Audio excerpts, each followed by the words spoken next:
Bonjour à tous les amis, Zach Moikassa, fondateur de Moikassa. Merci à tout le monde. Give me a moment, please, I'll be with you just now. Merci de faire partie de notre communauté, toujours un réel plaisir. Merci à tous les anciens, vous êtes très appréciés. Pour ceux qui ne me connaissent pas, je suis champion, ingénieur, investisseur, écrivain, conférencier. Non, je ne suis pas coach, malheureusement. Vous savez, dans l'Afrique francophone, généralement, quand une personne parle avec intelligence, il a une tête bien pleine et avec un peu d'éloquence, on l'appelle directement coach. Et s'il associe à ses paroles quelques versets bibliques, on l'appelle pasteur. Et c'est malheureusement comme ça qu'on a créé nous-mêmes des faux pasteurs, des faux bergers, des faux prophètes. Et on s'en plaint quand les dégâts sont évidents. Non, je ne suis pas coach. Je pense que pour être coach, il faut une formation précise pour ça. Oui, j'ai été formé en psychologie pendant des longues années, en business. Je fais part de beaucoup d'éléments qui apportent un plus dans beaucoup de secteurs, en toute humilité. Mais je pense qu'il est important de clarifier certaines histoires. Parce que beaucoup viennent, me voient sur Internet et disent « Ah, coach. » Non, je ne suis pas coach. J'ai commencé il y a plusieurs années. D'ailleurs, je faisais les vidéos en anglais. Les vidéos que je partageais étaient en anglais. C'était en rapport avec le sport, pour encourager ceux qui me suivent, mes fans, les sportifs aussi. Mais avec le temps, beaucoup de gens ont aimé et m'ont encouragé de faire des vidéos en français. Vous savez, les francophones qui parlent aussi anglais disaient « Ah, est-ce que tu peux faire des vidéos en français ?» et tout ça. Mais avec le temps, j'ai réalisé que le secteur afro-francophone avait vraiment besoin de beaucoup d'aide, de beaucoup d'ouverture d'esprit. Et malheureusement, il n'y avait pas beaucoup de personnes pour le faire. Je n'avais jamais imaginé que ça deviendrait ce que c'est aujourd'hui. Dans la vie, quelquefois, les choses nous mènent vers des directions qu'on n'a jamais prévues. Et je pense qu'il est important de le préciser. Non, je ne suis pas votre coach. Je comprends l'amour, je comprends l'affection, je comprends le besoin de se sentir, tout ça. Mais je pense qu'il est important de le préciser. Je suis ingénieur, investisseur, champion, conférencier, écrivain. Je suis champion de boxe et de kickboxing. Je suis ingénieur. Je fais toute une formation pour ça. Je suis écrivain. J'ai écrit 4 livres jusque-là. Je suis investisseur. J'investis dans des moyennes et petites entreprises. Donc si vous avez des idées accrocheurs, pas seulement des idées, mais aussi de l'expérience, faites-nous savoir, on ne sait jamais. Notre dernier investissement a été avec des Béninois. Ça marche pas mal. Des jeunes gens de moins de 30 ans.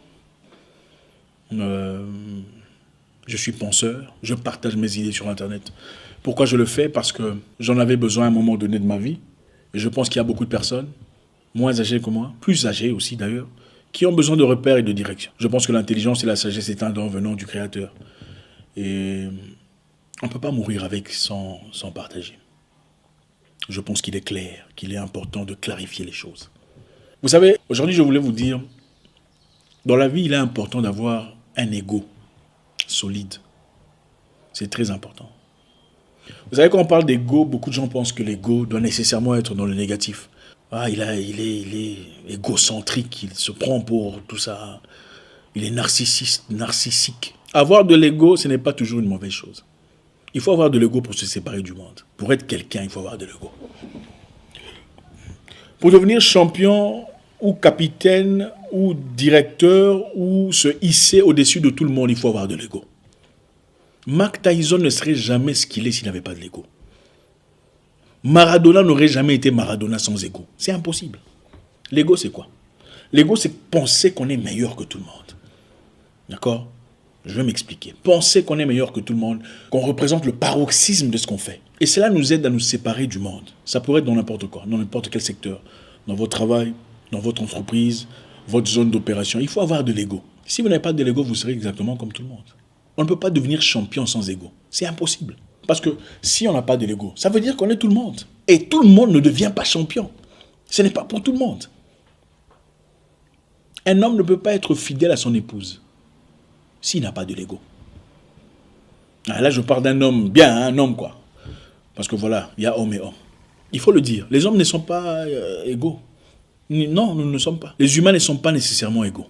Les humains méritent tous le même respect, la même considération, les mêmes lois, les mêmes droits, les mêmes responsabilités, les mêmes devoirs. Mais cela ne change pas le fait qu'ils ne sont pas égaux. Et la différence entre humains, heureusement, est une question de choix. Vous choisissez votre niveau. Vous choisissez votre degré. Ça n'a rien à voir avec l'école que vous avez faite, rien à voir avec l'argent que vous avez. Ça a tout à voir avec vous et votre personnalité. Si vous choisissez d'être quelqu'un de différent, de particulier, d'emphatique, de fort, la vie vous crée des moyens de devenir cette personne. La raison pour laquelle les gens ne vous suivent pas, si vous faites quelque chose, c'est parce que vous n'avez pas d'ego. Pourquoi on va vous suivre?